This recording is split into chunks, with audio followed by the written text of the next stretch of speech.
C'est pour être le Seigneur que Christ est mort et qu'il a repris vie. Romains 14, 9. Or, par la foi, je suis mort à la loi, afin de vivre pour Dieu. J'ai été crucifié avec Christ. Ce n'est plus moi qui vis. Galates 2, 19, 20. Paul n'hésite pas à citer ses propres expériences. L'évangile qu'il prêche aux Romains et aux Galates, il l'a expérimenté.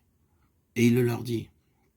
Tout ce qu'il a écrit sur la mort avec Christ dans sa lettre aux Romains est comme résumé dans ce passage de l'épître aux Galates. Avec cela, il emploie le pluriel. Avec les Galates, il use du singulier. Je suis mort à la loi, j'ai été crucifié, ce n'est plus moi qui vis. Ces déclarations de l'apôtre nous font pénétrer qu'au cœur même du message de la croix et nous livrent le comment de la délivrance. Le plus simplement, nous nous les approprions. Le plus rapidement, nous comprendrons à notre tour que le message de la croix est bien la puissance de Dieu. Ce moi qui, depuis les jours de la chute, est au centre de la vie de l'homme et son mobile. Ce moi dont l'homme est si jaloux. Je l'ai crucifié. Je suis mort avec Christ, nous déclare l'apôtre Paul, et c'est la loi qui m'a conduit à mourir, en révélant mon impuissance à faire ce que Dieu demandait. C'est la loi qui m'a montré que le bien n'habitait pas en moi, dans ma chair, et que réduit à mes seules ressources, j'étais perdu.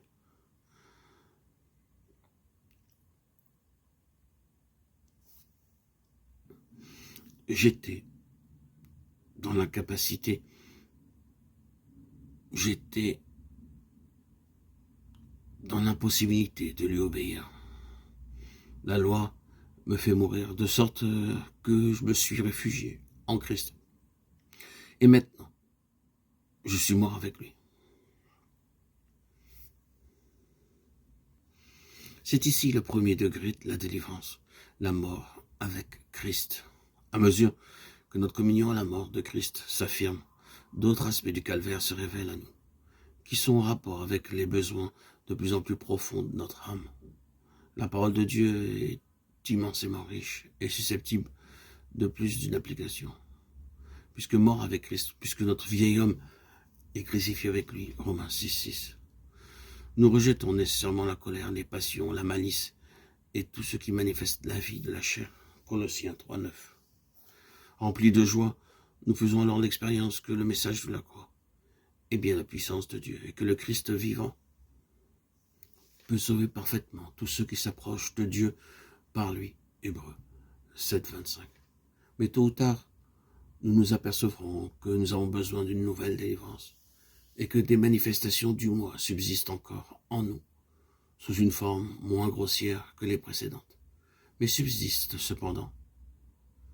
Bien que nous communions avec Christ en sa mort et que nous soyons effectivement délivrés des péchés qui manifestent la vie du moi.